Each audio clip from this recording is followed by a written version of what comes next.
देखिए, एक तो सारे मेटल स्पेस के स्टॉक्स गिरे हैं। कल ओवरनाइट हमने देखा था कि कमोडिटीज़ में मेल्टडाउन था, चाहे आप कच्चा तेल देखें, प्रेशियस मेटल्स देखें, फेरस मेटल्स देखें या फिर नॉन फेरस, सब में गिरावट है। अब खास बात है कि इनक्रेड की तरफ से बहुत ही बेरिश रिपोर्ट आई है, इंपॉर्टेंट रिपोर्ट है और पूरे एल्यूमिनियम स्पेस पर। अब ये क्या कह रहे हैं कि एल्यूमिनियम में बुल केस सिनेरियो बनाया गया था कि डिमांड बहुत बढ़िया देखने को मिल रही है, लेकिन सप्लाई साइड के इश्यूज हैं। लेकिन इस जब थीसिस को स्टडी कर रहे थे मार्केट के लोग, तो एक चीज़ को भूल गए कि एल्यूमिनियम की जो रिसाइकलिंग वैल्यू है ये 100% होती है। यानी पुराना जो एल्यूमिनियम है, आप इसको रिसाइकल करते हैं तो 100% रिकवरी यहाँ पर देखने को मिलती है। तो जो नई डिमांड आ रही है वो रिसाइकलिंग से भी पूरी हो सकती है, इस चीज़ को फैक्टर नहीं किया। अब ये बता रहे कि चाइना में आप देखें तो जो प्राइमरी डेफिसिट की बातें कही जा रही थी, जिसके चलते एल्यूमिनियम में बहुत बड़ी तेजी आई, इसमें सेकेंडरी कंजम्पशन का योगदान तकरीबन 13.35 मिलियन टन था 2025 में, यानी ये बहुत बड़ा हिस्सा है। अच्छा, एल्यूमिनियम में तेजी का एक और बड़ा कारण ये भी बना था कि जब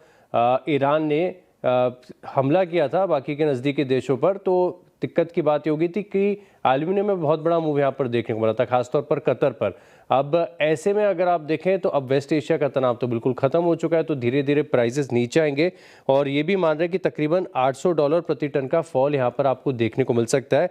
और इस वैल्यूएशन पर, इस भाव पर आप देखें तो चाहे नाल्को है, वेदांता एल्यूमिनियम है या हिंडाल्को है, इनकी वैल्यूएशन बहुत ज़्यादा स्ट्रेच नज़र आ रही है और इसी के चलते हो सकता है इम्पैक्ट है कि तकरीबन 30 से लेकर 40% तक की बड़ी डाउनसाइड इन स्टॉक्स में आपको देखने को मिले। और इसी रिपोर्ट का असर है, आप देखिए कि सारे स्टॉक्स में तकरीबन 2 से लेकर 5% की बड़ी गिरावट है।